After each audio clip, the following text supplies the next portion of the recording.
जो आपकी सोच है वो आपकी ज़िंदगी में आपकी कामयाबी के ऊपर जो है उसका इन्हिसार जो है वो बहुत ज़्यादा है। अगर आप अच्छा सोचेंगे, बड़ा सोचेंगे और आप सोचेंगे कि आप जो है वो ज़िंदगी में ये चीज़ें अचीव कर सकते हैं तो आप वो कर पाएंगे। जो माइंड सेट है वो किसी भी चीज़ के हवाले से उसके ऊपर क्लैरिटी होनी चाहिए। आप अपनी ज़िंदगी में क्या करना चाहते हैं उस काम को करने के हवाले से जो है वो आप एक फ्रेमवर्क को डिज़ाइन करें और उस काम के हवाले से जो लोग ऑलरेडी अपनी ज़िंदगी में बहुत कुछ अचीव कर चुके हैं। बिस्मिल्लाहिर्रहमानिर्रहीम, मेरा नाम है आतिफ रियाज शाहिद और आप तमाम लोगों को एक मरतबा फिर अपने यूट्यूब चैनल पर खुशामदीद कहता हूँ। आज हम जिस बुक की समरी आपके सामने लाए हैं वो बुक का नाम है the magic of thinking big और इसको लिखा है डॉक्टर डेविड जोसेफ ने। डॉक्टर डेविड जो है वो इस किताब के अंदर कहते हैं कि ये जो आपकी सोच है वो आपकी ज़िंदगी में आपकी कामयाबी के ऊपर जो है उसका इन्हिसार जो है वो बहुत ज़्यादा है। अगर आप अच्छा सोचेंगे, बड़ा सोचेंगे और आप सोचेंगे कि आप जो है वो ज़िंदगी में ये चीज़ें अचीव कर सकते हैं तो आप वो कर पाएंगे। और हर चीज़ का जो आगाज़ है वो आपके सोचने से शुरू होता है। यानी कि सबसे पहला प्रोसेस ज़िंदगी में कामयाबी के लिए जो चीज़ सबसे ज़्यादा इम्पॉर्टेंट और सबसे ज़्यादा अहम है वो आपकी सोच है।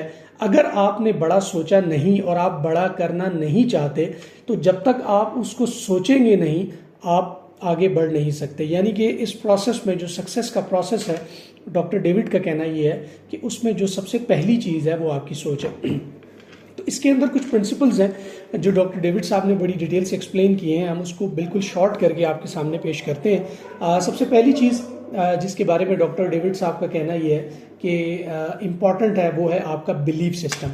यानी कि आपका जो माइंड सेट है वो किसी भी चीज़ के हवाले से उसके ऊपर क्लैरिटी होनी चाहिए। आप अपनी ज़िंदगी में क्या करना चाहते हैं उस काम को करने के हवाले से जो है वो आप एक फ्रेमवर्क को डिज़ाइन करें और उस काम के हवाले से जो लोग ऑलरेडी अपनी ज़िंदगी में बहुत कुछ अचीव कर चुके हैं या टॉप पर पहुंच चुके हैं आप उनको स्टडी करें, उनको अच्छे तरीके से देखें कि उन्होंने अपनी ज़िंदगी के अंदर जो कामयाबी है वो कैसे हासिल की है, वो वहाँ तक कैसे पहुँचे हैं।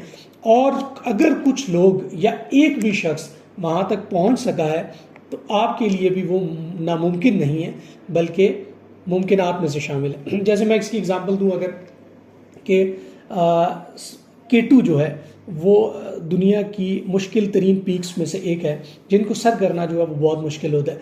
मगर जब आज से पहले तक किसी ने केटू सर नहीं किया था तो लोगों के लिए एक मुश्किल काम था, मगर फिर भी किसी शख्स ने सोचा कि मैं केटू को सर कर सकता हूँ। उसने कोशिश की, इस रास्ते में बहुत सारे लोगों की जान गई मगर कुछ लोग जो है वो केटू सर करने में कामयाब हुए। फिर उसके बाद जब आज की तारीख में कोई भी शख्स अगर सोचता है कि वो केटू को सर कर सकता है तो उसको उसके सामने वो रोड मैप कि वो जो ट्रैक है वो कैसा है, उसके लिए इक्विपमेंट कौन से रिक्वायर्ड हैं, उसके लिए गियर कौन से रिक्वायर्ड हैं। और अगर किसी शख्स ने मुझसे पहले ये काम कर लिया है तो मैं भी ये कर सकता हूँ। लिहाजा अगर किसी शख्स ने कोई अचीवमेंट जो है वो अनलॉक की है तो उसका पाथ मौजूद है। सिर्फ क्या रिक्वायरमेंट है कि आपका जो बिलीफ सिस्टम है, जो माइंड सेट है वो उसके लिए बिल्कुल तैयार होना चाहिए कि मैं ये कर सकता हूँ। जब आप सोचेंगे कि मैं ये कर सकता हूँ तो रास्ते भी खुद से खुद बनेंगे और चीज़ें भी जो है वो आपके हक में होंगी। मगर पहली चीज़ ये है कि आप ये सोचें कि आप ये कर सकते हैं।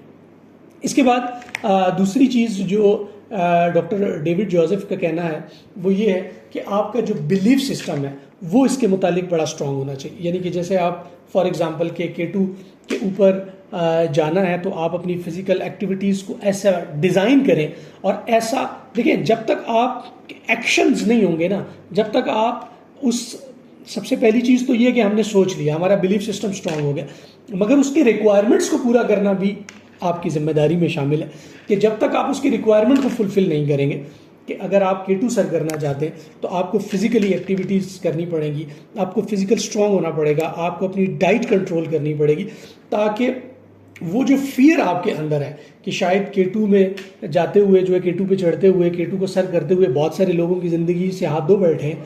बहुत सारे लोग हैं जो केटू को सर करते हुए फेल हुए हैं अपनी ज़िंदगी में। तो उस फेलियर्स को ओवरकम करने के लिए, उसको डिस्ट्रॉय करने के लिए फेलियर्स को आपको एक्शंस की ज़रूरत है।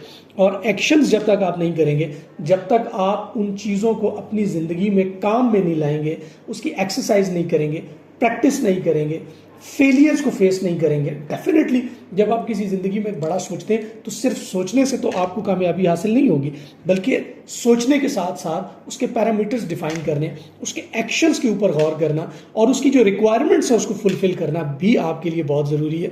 जब आप ये करेंगे तो वो जो फियर है सक्सेस को हासिल करने का, या उस रास्ते में जिन लोगों ने थक के उसको छोड़ दिया या जिन लोगों की जाने गई, आप उन चीज़ों को ओवरकम कर सकते हैं, अपने फियर को डिस्ट्रॉय कर सकते हैं एक्शंस के साथ। तो ये दूसरा पॉइंट था। तीसरे नंबर पे डॉक्टर डेविड साहब का कहना है वो ये कि आपको देखना होगा कि आप बड़ा कैसे सोच सकते हैं। बड़ी इसके लिए आपको कुछ चीज़ों के हवाले से विजुअलाइजेशंस डॉक्टर डेविड रिकमेंड करते हैं कि आप चीज़ों को विजुअलाइज करें। मैं किसी चीज़ के हवाले से कामयाबी चाहता हूँ या मैं कुछ करना चाहता हूँ तो डेफिनेटली जैसे कि हमने पिछले पॉइंट में जिक्र किया कि बहुत सारे हर्डल और फेलियर जो है वो आपको उसके रास्ते में आएंगे।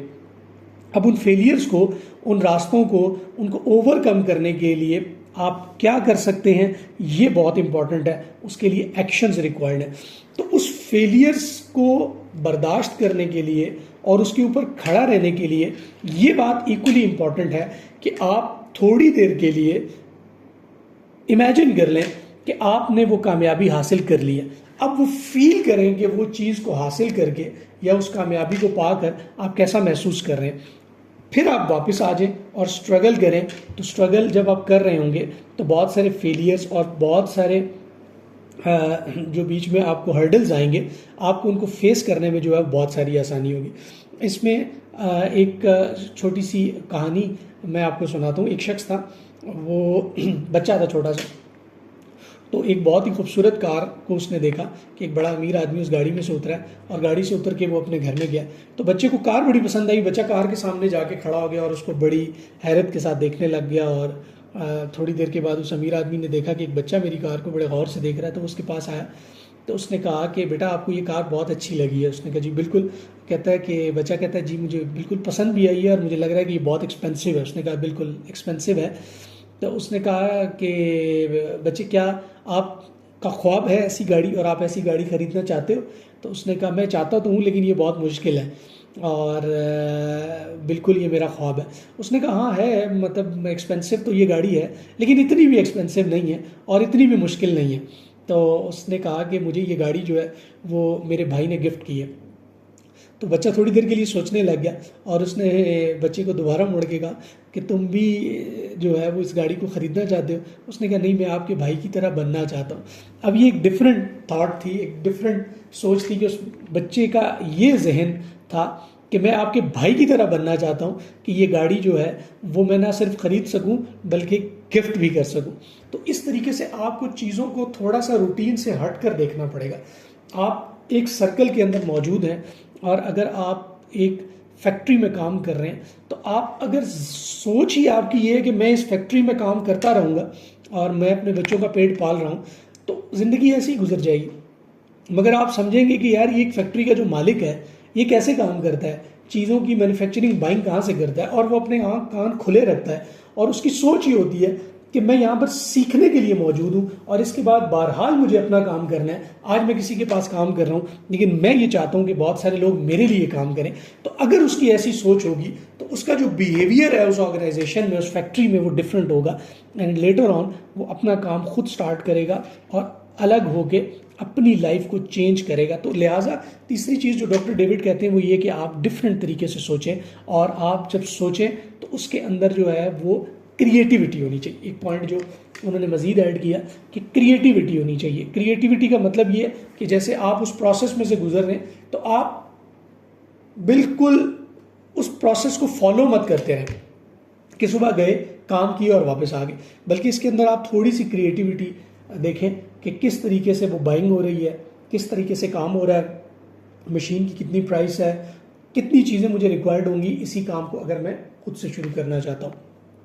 तो डेफिनेटली जब आप इसको काम को करना शुरू करेंगे तो आपको बहुत सारे हर्डल, फेलियर्स और बहुत सारा ह्यूमन रिसोर्स रिक्वायर्ड होगा।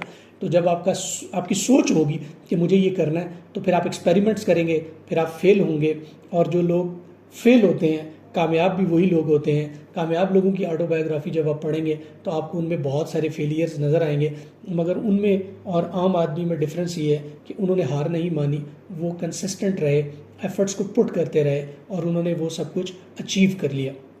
इसके बाद डॉक्टर डेविड 5वें पॉइंट पे कहते हैं कि आप जो भी हैं, जो वैल्यू आप अपने आप को देते हैं, जो अपने आप को आप समझते हैं, आप वो ही हैं। लिहाजा आपका जो सोच का सिस्टम है, जिस तरह हमने शुरू में बात की कि the magic of thinking big जो इस बुक का नाम है, कि आप किस तरीके से अपने माइंड को, अपने बिलीफ सिस्टम को स्ट्रॉन्ग करते हैं, वैसे ही डॉक्टर डेविड का कहना ये है कि जब आप अपने आप को वैल्यू देते हैं, जब आप अपने आप को सोच समझते हैं कि मैं वैल्यूएबल हूँ, मैं फर्स्ट क्लास डिज़र्व करता हूँ, मैं जो है वो अपने आप को उन लोगों में शुमार करता हूँ जो मैनेजर्स हैं, जो सीईओज़ हैं और मुझे वहाँ तक पहुँचना है, तो जब आप अपने आप को वैल्यू देते हैं, अपने काम को वैल्यू देते हैं, रिस्पेक्ट देते हैं, तो ऑटोमेटिकली वक्त के साथ साथ ऐसा होता है कि लोग भी आपको वैल्यू करते हैं। आप किसी से रिस्पेक्ट जो है वो बाय नहीं कर सकते, बल्कि आपको रिस्पेक्ट गेन करनी पड़ती है और उस रिस्पेक्ट को गेन करने के लिए आपको अपनी बाउंड्रीज डिफाइन करनी पड़ती हैं कि ये मेरा सिस्टम है, इस बाउंड्रीज के अंदर मैं रहूँगा, काम करूंगा, मैं किसी से इंटरेक्ट करूंगा तो कितना इंटरेक्ट मैंने करना है। तो वो जो वैल्यू आप अपने आप को दे रहे होते हैं, जो बाउंड्रीज जो आप अपने इर्द गिर्द डिफाइन कर रहे होते हैं, वही डिटर्मिन करती हैं कि आप जिंदगी में कितना आगे जाएंगे। आखिरी पॉइंट जो डॉक्टर डेविड का कहना है कि अपनी सराउंडिंग्स को मैनेज करें, अपने इन्वायरमेंट को मैनेज करें। मेरे ख्याल से ये बहुत इंपॉर्टेंट पॉइंट है कि जिस तरह के लोगों के साथ आपका उठना बैठना है, जिस तरह के लोगों के साथ आप जो है वो अपने आप को सराउंड किए हुए हैं, ये डिटर्मिन करता है कि आप अपनी ज़िंदगी में कितना आगे जाएंगे। अगर मैं अपनी ज़िंदगी में बिज़नेस करना चाहता हूँ, अगर मैं अपनी ज़िंदगी में कोई कारोबार करना चाहता हूँ और मेरे 5 दोस्त हैं जिनके पास शाम को रोज़ाना मैं 4 घंटे बैठता हूँ, 2 घंटे बैठता हूँ या 1 घंटा बैठता हूँ, और वो सारे वो लोग हैं जो जॉब करने वाले हैं, तो वो जॉब की बातें करेंगे।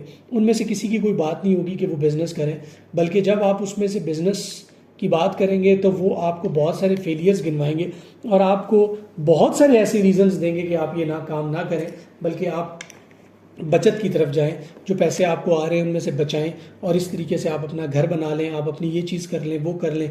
अगर आप इतने पैसे वहाँ कर दिए और नुकसान हो गया तो आपके सारे पैसे ज़ाया होंगे, तो फियर आपके अंदर जो है वो पैदा करेंगे। तो लिहाजा अब जो चीज़ आप बनना चाहते हैं, जहाँ आप पहुँचना चाहते हैं, अपने आप को उन लोगों में सराउंड करें जो बिज़नेस कर रहे हैं, जो बिज़नेस को प्रमोट कर रहे हैं, जो इनकरेज कर रहे हैं। मैं बिज़नेस को एज अ एग्जांपल आपके साथ डिस्कस करूं, इसके अंदर आप कुछ भी ऐड कर सकते हैं। अगर आप कोई काम करना चाह रहे हैं, एक वो शख्स जो नेगेटिव है, जिसकी ज़िंदगी में फेलियर्स हैं, वो खुद कुछ नहीं करता, ना कुछ कर सकता है और वो दूसरों को भी इनकरेज करता है कि वो भी कुछ ना करें, तो अगर आपने अपने आप को सराउंड ऐसे लोगों के बीच में किया हुआ है तो फिर आप भी ज़िंदगी में कुछ नहीं करेंगे, बल्कि कोशिश करें कि उन लोगों में उठे बैठें जो आपको इनकरेज करें, जो आपको हौसला दें और आपकी हिम्मत बांधें ताकि आप ज़िंदगी में आगे बढ़ सकें। तो कोशिश करें कि अपनी सराउंडिंग्स जो है ऐसे लोगों के दरमियान रखें। अपना बहुत सारा ख्याल रखिए। उम्मीद करते हैं आज के इस लेसन में आपने बहुत सारी चीज़ें सीखी होंगी। अगले फिर किसी सेशन में आपसे दोबारा मुलाकात होगी, तब तक अपना ख्याल रखिए। अल्लाह हाफ़िज़।